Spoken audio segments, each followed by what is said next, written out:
ভারতীয় চলচ্চিত্রের অন্যতম ব্যবসা সফল অভিনয় শিল্পী, প্রযোজক এবং টেলিভিশন ব্যক্তিত্ব। 30 বছরের অধিক সময়ের কর্মজীবনে তিনি অসংখ্য পুরস্কার অর্জন করেছেন। তার বিশ্বব্যাপী অগুন্তি ফ্যান। তিনি সাল্লু ভাই, ভাইজান, সুলতান ইত্যাদি নামেও পরিচিত। নমস্কার বন্ধুরা, আমি শ্রীতা সামন্ত। আমার ইউটিউব চ্যানেল শ্রীস চয়েসে আপনাকে স্বাগত।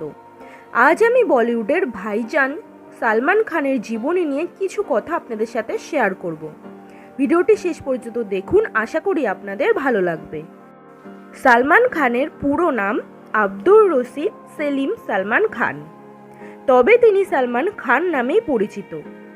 1965 সালের 27 ডিসেম্বর ভারতের মধ্যপ্রদেশের ইন্দোরে সালমান খান জন্মগ্রহণ করেন। তিনি চিত্রনাট্যকার সেলিম খান এবং তার প্রথম স্ত্রী সুশীলা চড়কের, যিনি পরে সালমা খান নাম গ্রহণ করেন, তাদের জ্যেষ্ঠ পুত্র। সালমান খানের বাবা সেলিম খান অভিনেতা ও চিত্রনাট্যকার হিসেবে পরিচিত হলেও একটা সময় তিনি পুলিশ কর্মকর্তা ছিলেন।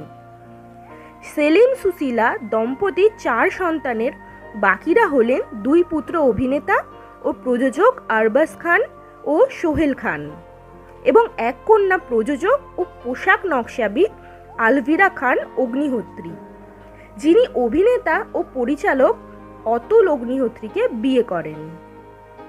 সালমান খান গোয়ালিয়রের সিন্ধিয়া স্কুলে পড়াশোনা শুরু করেন।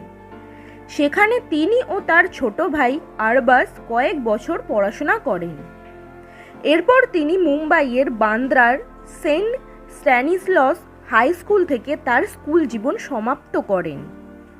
পরে তিনি মুম্বাইয়ের সেন্ট জেভিয়ার্স কলেজে ভর্তি হয়েছিলেন, কিন্তু পড়াশোনা সমাপ্ত করতে পারেননি। স্কুলে পড়ার সময় বহুবার সাঁতার প্রতিযোগিতায় চ্যাম্পিয়ন হয়েছেন তিনি। ভারতের প্রতিনিধি হিসেবে তিনি দেশের বাইরেও সাঁতার প্রতিযোগিতায় অংশ নিয়েছেন। সালমান খান 1988 সালে বিবি হতো অ্যাসি ছবির মাধ্যমে বলিউডে অভিনয় জীবন শুরু করেন, তবে তিনি পার্শ্ব চরিত্রে অভিনয় করেন। তার দ্বিতীয় ও কেন্দ্রীয় চরিত্রে অভিনয় করা প্রথম চলচ্চিত্র সুরজ বরজাতার ম্যায়নে প্যার কিয়া। এটি 1989 সালে মুক্তি পায়। ছবিটি সে সময় সর্বোচ্চ আয়কারী ভারতীয় চলচ্চিত্র। এই ছবিতে অভিনয়ের জন্য তিনি 35তম ফিল্মফেয়ার পুরস্কারে শ্রেষ্ঠ অভিনেতা বিভাগে পুরস্কারের জন্য মনোনীত হন।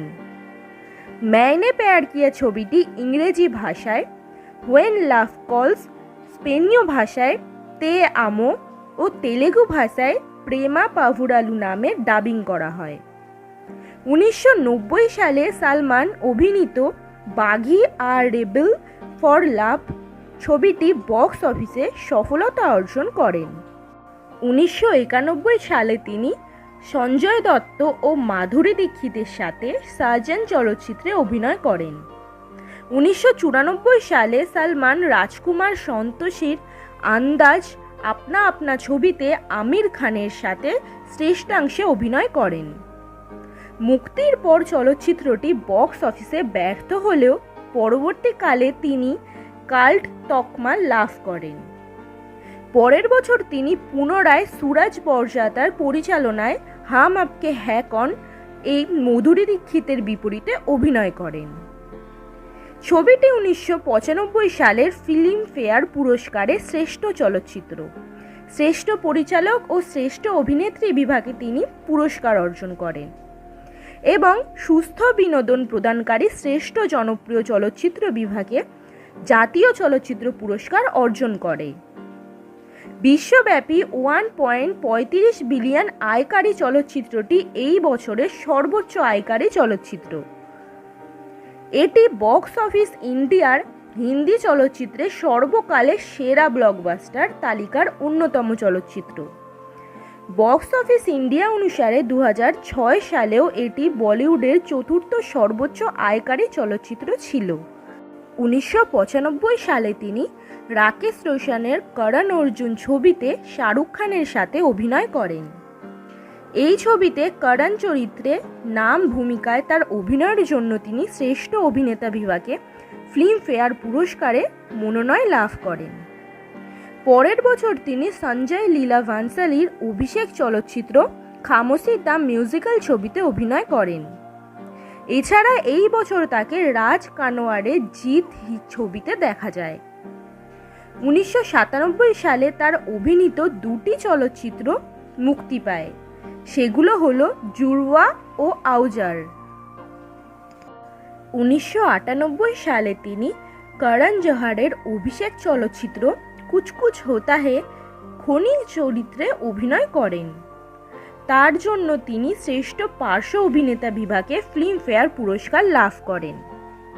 1999 সালে তিনি তিনটি চলচ্চিত্রে অভিনয় করেন, সেগুলো হলো হাম সাথ সাথ হ্যায়, বিবি নাম্বার 1 ও হাম দিল দে চুকে সনম।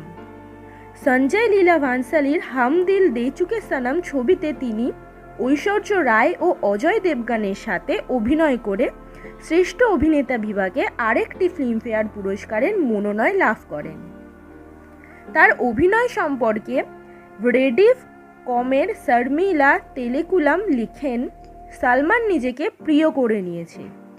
নাটকীয় দৃশ্যে তিনি অতিরঞ্জিত অভিনয় করলেও হাস্যরসাত্মক ও প্রণয়মূলক দৃশ্যে তিনি খুবই সহজাত অভিনয় করেছেন।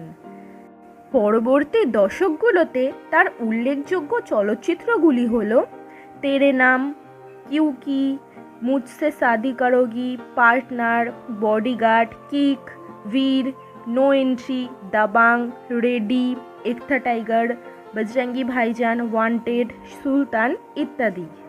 এছাড়া 2010 সাল থেকে তিনি বিগ বস প্রতিযোগিতার সঞ্চালক হিসেবে দায়িত্ব পালন করছেন এবং मैं हूं হিরো তেরা, ভাই ভাই ইত্যাদি গানও গেয়েছেন। 2008 সালের 15 জানুয়ারি লন্ডনের মাদাম তুসোর জাদুঘরে চতুর্থ ভারতীয় তারকা হিসেবে সলমান খানের